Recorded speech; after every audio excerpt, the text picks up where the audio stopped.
Hi guys, this is my attempt to give you like a four-part mini-series about making films, how to get the most out of filmmaking. And I'm doing it in four parts. So this one's really talking about films, the type of films and how to start off. The second one will be about copyright, licensing, music, business plans. The third would be about how we make money from our films, distribution, what to watch out for, what not. And then the fourth one will cover things like film festivals, PR, marketing, social media. So I'm going to keep them really, really short, sort of no more than 20 minutes. And I really want to share the hacks with you, my story, in the way of helping other activists, small independents, compete in a global market when technically you can't. You may have earlier seen my short film that I made earlier on about how I got into filmmaking, and this is really an extension and really sharing what I hope will be really good advice that won't cost you any money. So please, if you can, subscribe to my channel, press the button, follow me, follow the whole scene. It's really important that you watch all four parts, 1, 2, 3, 4, to capture the whole picture. So really to start with, really, when you're making films, it's so difficult. Most people don't really know where to start when you're making films. It's different when you're an artist, a musician, poet, performer. You start doing that when you're a child, but when you get into filmmaking, it's really, really difficult as to whether you want to be a camera person, when you want to be a director, when you want to be a producer. But most independent filmmakers like me, we have to do almost everything ourselves. It's not, we don't have the money to employ loads of people. When I do need to use people for skills I don't have, what I would do is pull a shout out on social media, or if it's more technical like edit, sound balance, then I will use a service like Fiverr, which costs nothing online, and you'll get people all around the world. But again, the tip with that, when you're using something like Fiverr, make sure they show you examples of the work you want them to do, because when you post a job on there, they will do it for almost nothing. But there's no point accepting their work if they can't do the job. It causes you nightmare. So the best thing is to make sure whoever you employ, not the first, is to employ the one best able to deliver what your brief is. And also wait 48 hours, so you've got the maximum time for people to respond to your post, which is free to do on Vimeo. On Fiverr. There's other ones like people per hour, but I think the best one is actually Fiverr. The other thing is to try and sort of work out what type of film you want to make. If you want to make feature films, documentaries. People ask me why I make documentaries, and the reason I choose documentary films is that I'm impatient. You write a feature, it can take years. For example, when I made my film, Kath Duncan, The Untold Struggle for Civil Rights, first I'd written a play, Liberty. Then I wrote the book biography of Kath Duncan, The Last Queen of Scotland. And out of the blue, I got approached by a producer, a film production company in Los Angeles. And for the first 4 times that they emailed me, I just ignored the email because I thought, this can't be real. And then out of the blue, they contacted, eventually on the 4th time, they sent me a really stroppy email, and it was like, do you realize who we are? Like people don't turn down opportunities like this. So I was so intrigued that I replied at long last on my 4th email. And they said, can you call this number at a certain time? And because of the time frame, it was like 2 o'clock in the morning. And so I rang, and I thought, I'm going to get somebody in the office who's going to pick up the phone and say hello and take my name and details, and that'd be the end of it.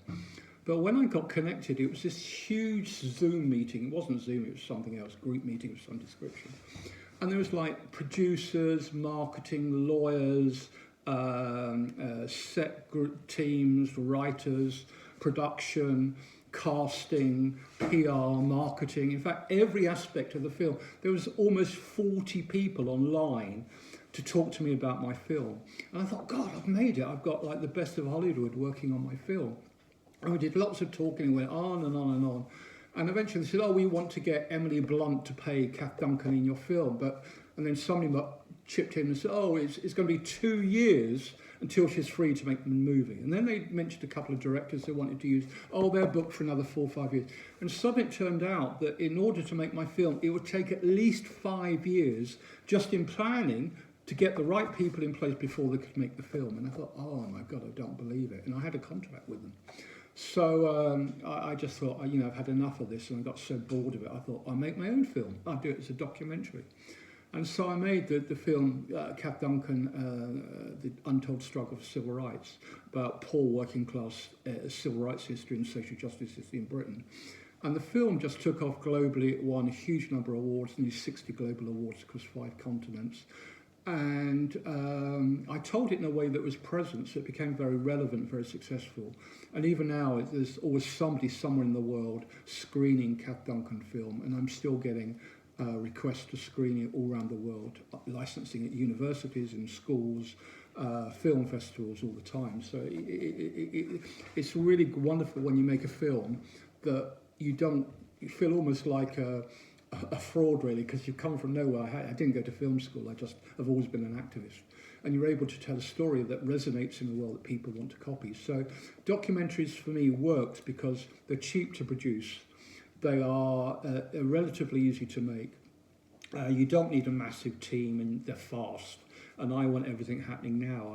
I just don't want to be waiting 5-6 years to tell a feature. And then I hope that if I make a really good documentary and tell the story the right way, other people say, hey, why has no feature been made about this? And therefore people will follow through. In the same way with my Afeni film that I've just made, that's just been winning lots this year's film festival scene. Afeni Shakur and the trial of the Panther 21, about hugely important Black Panther trial in 1969. I decided to make it a proper feature because I discovered that with my Kath Duncan film, it couldn't get BAFTA or Oscar because it was only 40 minutes long. And if you're going after awards, you have to think about the length of your film or what criteria, because it's very complex. So I decided to make my Afeni film 90 minutes, which would qualify for BAFTA and Oscars if I so chose that way. And so that's what I've done. The Panther film is 90 minutes. It's across all film festivals. It will be on my Vimeo on demand channel. So please subscribe on my little button so you keep up to date with this film, as well as my Tupac film I'm making, and also my Assata Shakur film, which I'm making at the moment. So that's how I sort of got why I make documentaries, and you may be wanting to make a feature.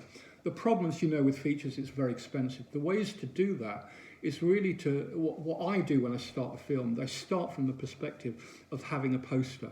It's really important to get a poster made of what your film and vision is, and the vibe you're trying to create. And that immediately gives you starting points to share with people what the film is going to look like. With a strapline, what's the film about? So many people send me posters which look amazing, but unless you're you're one of the big writers of our age, nobody's going to know what the film's about. So it's really important, even if you have a great image, you say in a bio, couple of paragraphs on the actual poster what the film's about. Because even if you went to film festivals, that will give you the edge. And if people are on a streaming service, seeing your poster and getting straight away what it's about, they're more likely to press on the button and pay you for your work. So it's really important. You start with the poster. And then from that poster, you do other things. So you start, like what I'm doing now, chatting about my Tupac biopic that I'm about to start making, and start chatting about your work and then sharing that story with others online in the hope you reach others that are interested in the subject that you're presently studying. And then that will help you, build an audience, which is crucial, which is what they did with Sinners. Sinners is a massive hit. How did they do that? It started on social media. It was very small. And you'd be quite amazed how many films, including Stranger Things, the huge Netflix hit, that was turned away by about 12 studios before it actually got picked up. So don't think, because you're getting rejection, that's a bad thing. Some of the biggest hits of all time were rejected because they were so different, so radical. Sometimes you're making work before it's really ready for the market, but never be fearful of that, because the great thing about film is it's ageless. It lasts forever, and you can only build from it. So I think it's really, really important you do that. The other thing is important to just make short films. If you're trying to make a film and you want a feature and you need money, do a trailer. So just do a short film. It could be just you messing about with a couple of friends, talking about your film and how amazing it's going to be and what you want to do, and get people to invest in your film. So it could be like doing a crowdfundme, doing an Indigo funder, but ask for a small amount, like £2,500, £5,000, and ask people to be producers, charge people to be a producer or an executive producer, or to get a name credit on your film, get a brand to support your film in some way, give them, and everyone you work with, even if they work with you for free, and I as a rule pay everybody that works with me because unfortunately my films make money, but always give people a credit. It's really important, even if you subconsciously include somebody else's work, and even if somebody's an editor or an extra or runner, always put their name on the credits. The least you can do out of respect. The plus side of that, of course, is that they will be supporters of your film, and they will help share awareness. It will help you get the deal in the end. So again, it's really important finding what type of film you want to make, and then finding the funding for it and the marketing and the PR. You should never pay anybody any money to make a movie. If somebody loves your work, they're going to love your work. You do need to obviously have things like script. What I do is, I have, even with documentaries, I have a little book and I write the script. Every film, I have an idea of where I'm going to go. I write the start, the middle, the end. And I get really frustrated when you watch things. And at the end of it, you think, why did it end there? Why do we not know this? Why do we not know that? Why did they leave it with so many open ends? And so I think it's really important when you tell a story that you tell, how did this story become possible, what went on around the story, and what happened after the story, which is why I think my film about Afeni Shakur and the trial of the Black Panthers has become so successful, because it tells not just Afeni's story, but also the story of the whole of the Black Panthers, how the Black Panthers became such a powerful movement, but I also touch on their legacy and the role of women in the Black Panthers, which nobody else has done.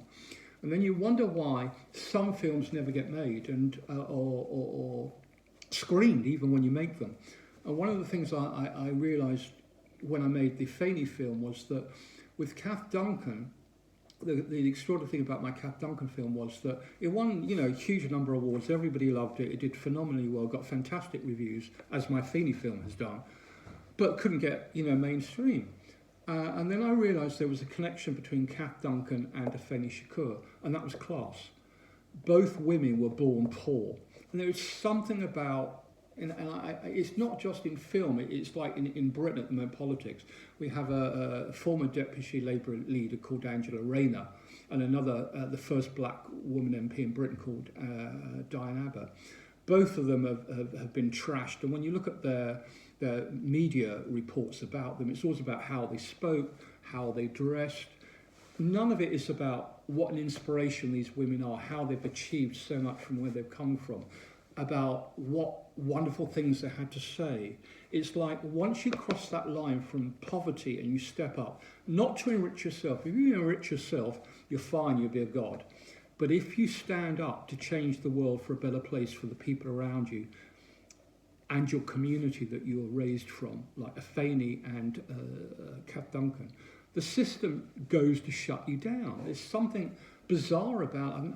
I've never quite worked it out. There's even you and I, when we see films, we see a film that's won an Oscar, and you watch it and you think, how the hell did they get an Oscar? It was absolutely the worst film I've ever seen.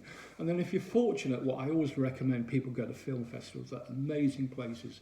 You meet amazing filmmakers and creatives, and you watch the best films you will ever see. And often the best film you will ever see, you'll never see on the telly or Netflix. And yet things like Netflix built its platform on new creative independent filmmakers who used those platforms because they couldn't get mainstream, so they went to Netflix. Suddenly when Netflix started making shed loads of cash, it decided to freeze out the independents and go with the big studios and the Alist Stars. And now if you're an independent, somebody I know was offered $1 to get onto Netflix, $1. Netflix was offering to pay them for their series to go on Netflix. That's offensive on every level, but the fact that people are willing to pay money to go on something like Netflix, and I think at the end of the day, if you've got a great work, you shouldn't be worried about the numbers. If you keep it small and you work with a tight team around you, you will find that the team will help promote it. A film will take legs. You don't have to be on a mainstream TV on Thursday night, because by Sunday morning you'll be forgotten. when you create great films and great productions and great series, they last forever. And so people always refer to them. You can almost be like, people see me now as sort of almost cool underground because my films are successful, but I'm not mainstream. And I actually quite like that niche, as long as my films produce money to cover their costs and they are empowering activism around the world and they're telling stories that nobody's told before, like Kath Duncan and Afeni Shakur, then I'm grateful for that. When I made the Afeni film, it was difficult because I'm a white man telling black history, and that's difficult. And most of my films are about women, and I'm a gay man, so it's sort of difficult. But you've got to do things from an authentic perspective. When people say to me, "Oh, why are you doing black history?" and it's like, well, why has nobody else told Afeni's story? Why has nobody else done a great biopic on Tupac Shakur from a revolutionary activist perspective like I want to do? I want to do not his women and the drugs and his music, but also about the man.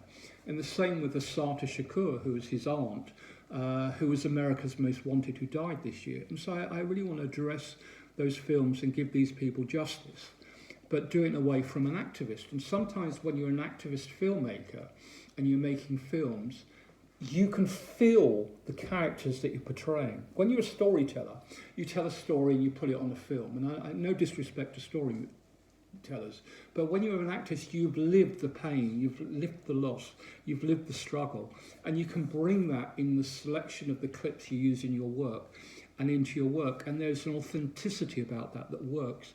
So even with this film, I'm not using a big studio, I'm just using my kitchen, and the idea is like, we've got to be real. There's so much AI these days, there's so much fake stuff around, and I really like my films and my productions to feel relevant. They're not polished, I don't use AI, I don't use all the gadgets. I try and make my films to be relevant and real and gritty, because the more real films appear to be, the more honest and the more impactful they have with your audience, and the more likely your films are likely to grow. So although I'm not winning an Oscar or a BAFTA at the moment, I don't actually give a toss. I'm really enjoying the fact that in March 2026, the Black Studies History Group are doing a double bill of my films for LGBT History Month. So Liberty and my Afeni film would be a double bill in a cinema in Kensal Green, which bizarrely is the area I was born in.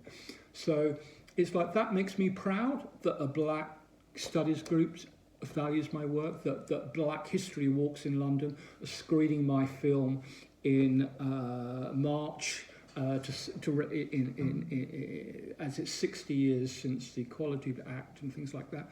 So I love the fact that my work and my films are being used by community organisations to highlight really important parts of history. And by me reminding me and recreating and telling these stories, and particularly now with the rise of Trump and the far right, it's really crucially important that these stories are told honestly, not fake, that they're told from balanced perspective. And I really hope that you as a filmmaker do the same. I think it doesn't matter whether you make a good or a bad film. The important things to it is a great edit, do a good sound balance. It's really crucial. The sound, you can't underestimate how bad poor sound quality is. But make a really, really good film that you are proud of. Sometimes when I make films, I don't show them to my husband. I go to a live audience and then I screen my films, and then that's the argument. So my Black Panther film, everybody said, "Oh, no, that's a difficult one." But I said, look, when a black audience sees this film, they are going to love it. And when I screened it in the Prince Charles Theatre for Black History Month, it sold out, nearly 400 seats. People loved it. And it resonated, and in part because it wasn't just a black film, but I also shot it in a way that dealt with people's concentration, because that's a big issue at the moment, making films that people don't get bored of, and also telling a truthful story which is gripping and gritty. And so that's for this one. Please follow my next 3 sets. Try and do it in order, 1, 2, 3, 4. Please subscribe. You can catch me on Vimeo on demand if you want to watch my films. And please share awareness and put in my comments section any questions you think I should be addressing in my other episodes.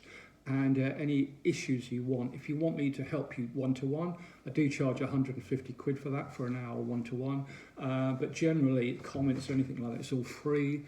And please make great films. Don't be put off by the cost, and